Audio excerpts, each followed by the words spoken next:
भारत में नवरात्रा। अब देखो धूम मचेगी चारों तरफ, गरबा, नवरात्रा, उपवास। मैं ये नहीं कहता कि आप ये मत करो, मैं कौन होता हूं ये कहने वाला कि तुम मत करो। भगवान, ईश्वर, शास्त्र, ज्ञान जो कहते वो तुम करने को राजी नहीं, मेरा कहना मानोगे? तुम्हारी मानवीय संरचना तुमको जो कहती वो तुम मानने को तैयार नहीं, मेरा कहना मानोगे? किसी और का कहना, माता पिता की बात नहीं सुनते, मेरा कहना मानोगे? नहीं मानोगे। पर स्वयं की बात तो मानो, खुद की तो सोचो। नवरात्रा है, नवरात्रा कितना प्यारा है, नवरात्रा।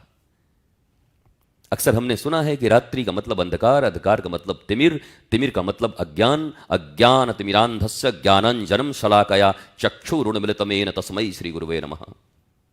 अज्ञान तिमिर, अज्ञान तिमिर, अज्ञान अंधकार है।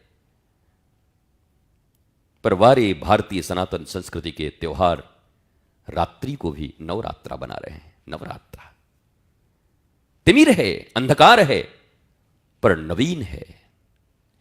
इस तिमिर को भी नवीन बनाया जा सकता है, इस अंधकार को भी नव बनाया जा सकता है। नव प्रभात, मैंने कई बार कहा, जिसकी जैसी होगी रात उसका वैसा होगा प्रभात।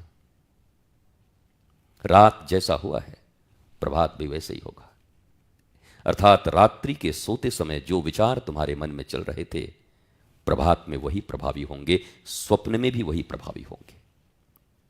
इसलिए शयन के पूर्व रात्रि, रात ठीक हो गई तो यकीन मानो प्रभात भी ठीक हो गई।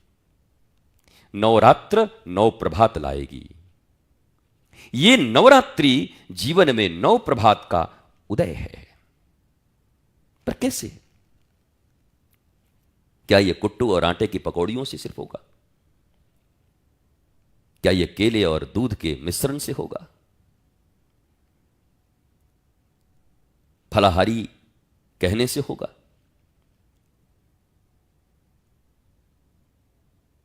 कैसे होगा? यह प्रश्न है। और आपसे ज्यादा इस विषय में कौन जानता होगा? 10 साल की आयु से माताएं करती हैं ये सब नवरात्रा। छोटी छोटी बच्चियां तो करती हैं। मां से करे तू भी कर, सोमवार का व्रत तू भी कर, श्रावण में तू भी कर, सब करती हैं।